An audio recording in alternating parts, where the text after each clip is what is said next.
Hello everyone, welcome to text book super coaching for bank exam. दोस्तों, हम यहाँ पे आज बात करेंगे सब स्टाफ कैडर का जो बैंक ऑफ बड़ौदा का अभी रिसेंटली एडवर्टाइजमेंट आया है। उस एडवर्टाइजमेंट के अंदर फॉर्म फिलअप की जो प्रोसेस है उस प्रोसेस के बारे में हम लोग डिस्कस करेंगे इस हमारे आज के सेशन के अंदर। 500 वैकेंसीज है, 23 इसकी लास्ट डेट है। हम सब लोग जानते हैं इसके बारे में। प्यून की ये जो पोस्ट है, इस पोस्ट में फॉर्म कैसे फिल किया जाए, ये हमारा आज का टॉपिक ऑफ डिस्कशन होगा। तो फॉर्म फिलअप की पूरी प्रोसेस मैं आपको बता दूंगा। जी हाँ, उसके पहले हम सब लोग जानते हैं कि टोटल 500 वैकेंसीज है, स्टेट वाइज है वैकेंसीज होगी, जिसके अंदर आपने ऑलरेडी सारी चीजें देख ली होगी। पे स्केल जो है वो आपका 19,500 से स्टार्ट हो रहा है, जो आपका बेसिक पे होगा। धीरे धीरे बढ़ते बढ़ते वो आगे बढ़ेगा। साथ में बाकी जो इमोल्यूमेंट्स होंगे, बाकी जो बेनिफिट्स होंगे, वो सारे यहाँ पे मिलने वाले हैं। चलो अब मैं डायरेक्टली जाता हूं आज के हमारे इस सेशन पे, जहां पे फॉर्म फिलअप की पूरी प्रोसेस हम लोग डिस्कस करेंगे। बस एज ग्रुप ध्यान रखना, 18 से 26 का एज ग्रुप है। 10th पास, एसएससी मैट्रिकुलेशन सर्टिफिकेशन है। और जो लोकल लैंग्वेज है, लैंग्वेज प्रोफिशिएंसी टेस्ट होगी, तो लोकल लैंग्वेज जो है वो आपको आनी बहुत जरूरी है, क्योंकि जब आप एज ए प्यून काम करोगे तो उसी के भरोसे आपका सारा वर्क होगा। तो ये भी एक फैक्टर मेंशन किया गया है। तो चलो अब मैं दिखा देता हूं एक बार फॉर्म कैसे फिल करना है, क्या क्या प्रोसेस होगी। तो यहाँ पे अप्लाई नाउ पे जब आप जाते हो, बैंक ऑफ बड़ौदा की वेबसाइट ओपन करते ही यहाँ पे अप्लाई नाउ आपके सामने आएगा। अप्लाई नाउ करते ही ये एक आईबीपीएस का पोर्टल इसी तरीके से दिखता है जब आप फॉर्म फिल करते हो। तो ये अगर आपने ऑलरेडी रजिस्ट्रेशन किया होगा, कुछ प्रोसेस अगर आपकी रह गई होगी, तो आप यहाँ पे registration number, enter password, security code डाल के आप आगे बढ़ सकते हो। अगर आपने नहीं किया तो यहाँ पे click here for new registration से हम शुरुआत करते हैं। तो यहाँ पे क्लिक कर देना। यहाँ पे आपको अपना नाम डालना है के। तो जैसे जो भी आपका जैसे फॉर एग्जांपल मैं यहाँ पे अपना नाम डाल देता हूँ के PUSHPAK के। फर्स्ट नेम वापस एक बार कंफर्म कर देंगे। उसके बाद मिडिल नेम यहाँ पे डालना है के, उसको भी कंफर्म करना है आपको।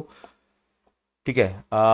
आपको नाम वैसे डालना है जो आपके आईडी प्रूफ पे है, उसके हिसाब से आपको नाम डालना है। ये बात अच्छे से याद रखना। जो आपका आधार कार्ड होगा, जो आपका बाकी भी कोई आईडी प्रूफ अगर आप लेके जा रहे हो, तो उसके हिसाब से आपको यहाँ पे नाम डालना पड़ेगा के। तो यहाँ पे मैं आपका सरनेम डाल देता हूँ के। यस, पहला अगर आप कैपिटल रखते हो तो अच्छी बात है कि विल बी गुड। पर अगेन जैसे भी आपके आईडी प्रूफ के ऊपर नाम है, उस तरीके से आप यहाँ पे नाम डाल दीजिए।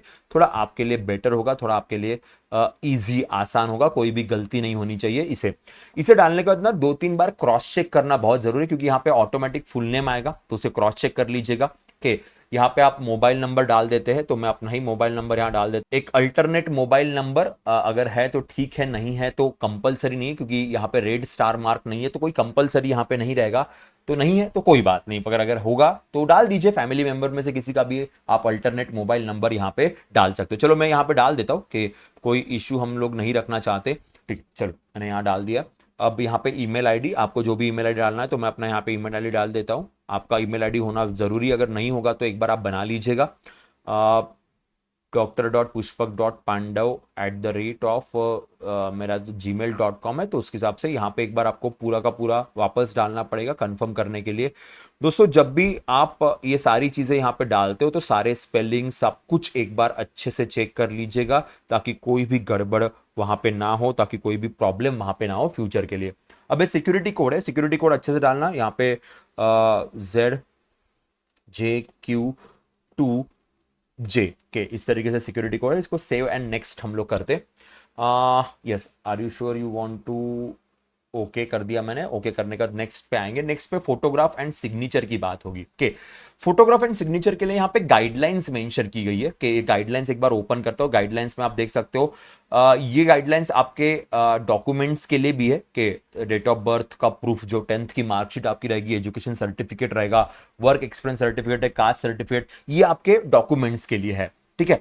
उसके बाद अगर हम बात करें फोटोग्राफ, फोटोग्राफ के लिए भी यहाँ पे इन्होंने कुछ क्राइटेरियाज मेंशन किए। जैसे फोटोग्राफ इमेज जो है वो आपकी 20 KB टू 50 KB की होनी चाहिए। डायमेंशंस 200 से 230 पिक्सल के होने चाहिए।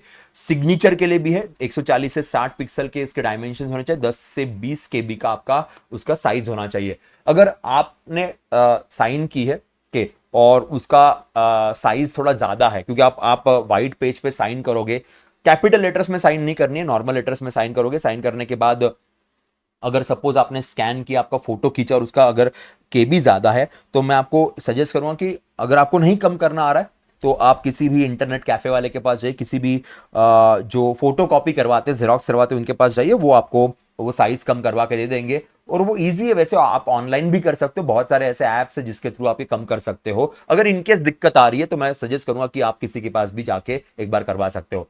फोटो के लिए उन्होंने अच्छा अच्छा एक ऑप्शन यहाँ पे दिया हुआ है कि एक तो आप डायरेक्टली वेबकैम यूज कर सकते हो। अब जैसे मैंने यहाँ पे वेबकैम यूज किया, तो वेबकैम जो है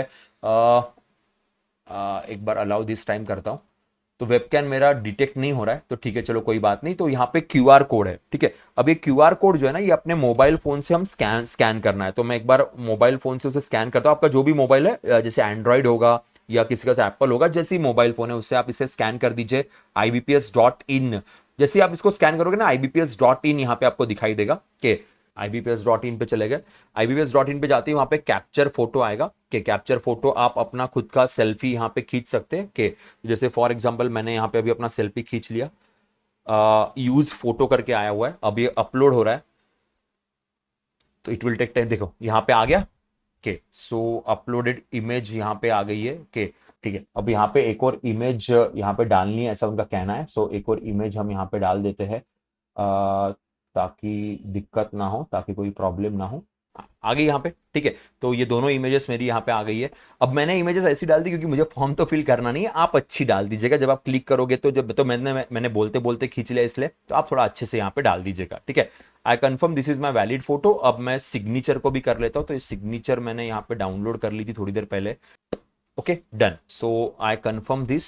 सो अभी आगे बढ़ते हैं, नेक्स्ट की तरफ जाते हैं। नेक्स्ट यहाँ पे आएगा आपका, आप कहाँ से अप्लाई करना चाहते हो। आप आपकी जो भी लैंग्वेज है उसके हिसाब से, सपोज फॉर एग्जांपल मैं महाराष्ट्र से अप्लाई करना चाहूँगा, मराठी मुझे आ जाती है तो मैं महाराष्ट्र से अप्लाई कर देता हूँ। यहाँ पे मराठी ऑफकोर्स, यहाँ पे कैटेगरी कौन सी, जो भी आपकी कैटेगरी होगी, सपोज मैंने अनरिजर्व डाल दिया तो मुझे डॉक्यूमेंटेशन का कोई सीन नहीं है कि अब जैसे आप ईडब्ल्यूएस में आते हो, ओबीसी में, एससी एसटी में, एक बात याद रखना, स्टेट का सर्टिफिकेट नहीं चाहिए, यहाँ पे सेंटर का सर्टिफिकेट चाहिए। अगर नॉन क्रीमिलियर आप देने के लिए जा रहे हो ओबीसी के अंदर, तो आपका सेंटर का नॉन क्रिमिनल बनाना पड़ेगा। अभी बनाने की जरूरत नहीं है, डॉक्यूमेंट वेरिफिकेशन के टाइम बना लीजिएगा, पर अगर आप आते हो तो ओबीसी डालिए। ईडब्ल्यूएसएस, उसका भी आपको नेशनल लेवल का सर्टिफिकेट क्रिएट करना पड़ेगा, उसके हिसाब से चीजें होगी। एससी एसटी, ठीक है। डिसेबिलिटी नहीं है, के डिसेबिलिटी नहीं है तो फिर कोई और चीज डालने की जरूरत ही नहीं पड़ेगी। आर यू पीडब्ल्यूबीडी गाइडलाइंस, के नो। Cerebral palsy no. अगर कोई भी आपको और दिक्कत होगी तो आप यहाँ डाल सकते हो, वैसे मैंने नो कर दिया तो आप यहाँ पे कुछ डालने की जरूरत ही नहीं पड़ेगी। Religion which to you belong, so suppose अब जो भी आपका रिलीजन, आप अपने हिसाब से रिलीजन डाल दीजिएगा। रिलीजियस माइनॉरिटी में नहीं आते, एक्स सर्विसमैन भी नहीं है, डिसेबल एक्स सर्विसमैन भी नहीं है, तो ये बाकी चीजें यहाँ पे नहीं आएगी। Have you join the government job on the civil side after availing benefits of the ex serviceman, no. के अब है ही नहीं एक्स सर्विसमैन तो कोई दिक्कत नहीं। नेशनलिटी की बात करेंगे तो ऑब्वियस इंडियन है। सेंटर ऑफ एग्जामिनेशन कहाँ पे देना है, तो अब मैंने महाराष्ट्र डाल दिया था, तो महाराष्ट्र में देखता हूँ नियर बाय कौन सा जो भी आपका नियर बाय, यहाँ पे सारे सिटीज के नाम है। फॉर एग्जाम्पल मैंने यहाँ पे नागपुर डाल दिया जो महाराष्ट्र के अंदर आता है, के तो एग्जामिनेशन मैंने English, Hindi, English, Konkani, English, Marathi जो भी है, तो मैंने इंग्लिश मराठी यहाँ चूज कर लिया। इसके हिसाब से आप यहाँ पे डाल सकते हो। बाकी ठीक है, ये भी नो कर दिया हमने। अगर सेपरेटेड है, डिवोर्स्ड वुमन है, विडो है, तो उनके लिए भी यहाँ पे एक ऑप्शन है। देख लेना सारे पॉइंटर्स आपने क्लियर कर लिए कि नहीं। डेट ऑफ बर्थ की यहाँ पे बात होती है जेंडर के हिसाब से, तो ऑफकोर्स मेल, नो। के डेट ऑफ बर्थ वाला भी कॉलम आएगा यहाँ पे।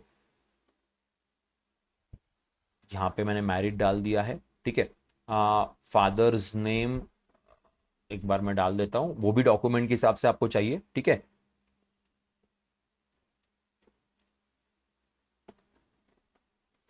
शादी हुई होगी तो आपके जो भी स्पाउस है उनका नाम यहाँ पे डाल दीजिएगा, ठीक है। मैं यहाँ पे एड्रेस डाल देता हूँ कि एड्रेस मेरा ऑलरेडी यहाँ पे डला हुआ है तो कोई दिक्कत नहीं है, तो एड्रेस मैंने यहाँ डाल दिया। चलो same as a correspondent address के, तो मेरा एड्रेस भी यहाँ डल गया, जीएसटी का कोई सीन नहीं है, ठीक है। तो ये सब कुछ हो गया। एक बार आप अपने डिटेल्स को वैलिडेट जरूर कर लेना। वैलिडेट का मतलब है कि एक बार सारे डिटेल्स आपके आ जाएंगे। करस्पॉन्डेंट एड्रेस, ठीक है। फाइन, एक बार वैलिडेट कर लेते हैं। One more error in this, यहाँ पे कहीं हाँ डेट ऑफ बर्थ ना नहीं डाली थी मैंने, मैं वही भूल गया कि डेट ऑफ बर्थ वाला सीन यहाँ पे आ रहा है। चलो डेट ऑफ बर्थ हम डाल देते हैं यहाँ पे। हाँ सारी चीजें हो गई, अगर नहीं होता तो ये आपको समझ में आ जाएगा कहाँ कहाँ पे प्रॉब्लम आ रही है। वेरीफाइड सक्सेसफुली, ओके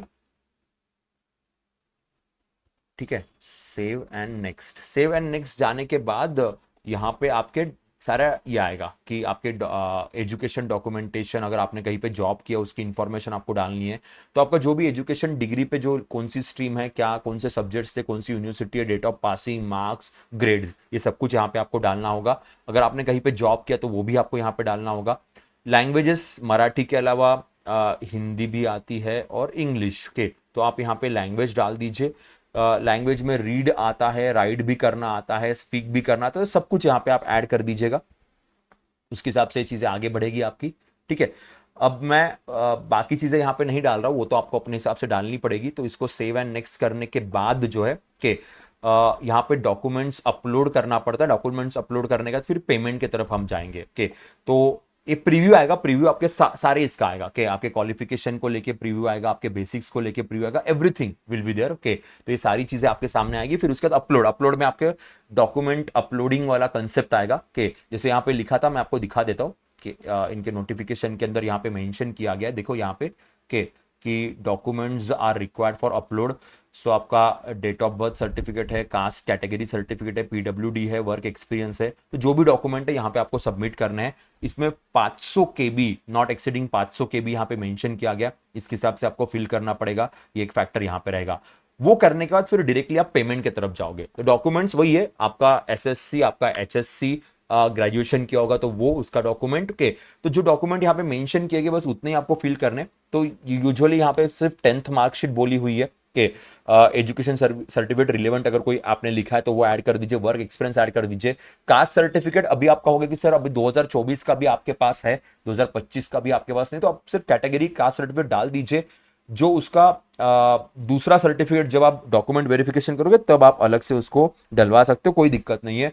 पर अगर अभी आपको मिल जाता है, अगर आप अभी बनवा लेते हैं तो भी अच्छा होगा, पर रिसेंट मींस 2024-25 का ही रिसेंट वाला ही डालिएगा, बेटर रहेगा, नहीं तो फिर डिस्क्वालीफाई होने के चांसेस बहुत ज्यादा होते हैं सर्टिफिकेशन के मामले में, स्पेशली अगर हम बात करें नॉन क्रीमिलियर की इस मामले में। ठीक है, तो ये एक फैक्टर यहाँ पे आपके लिए रहेगा।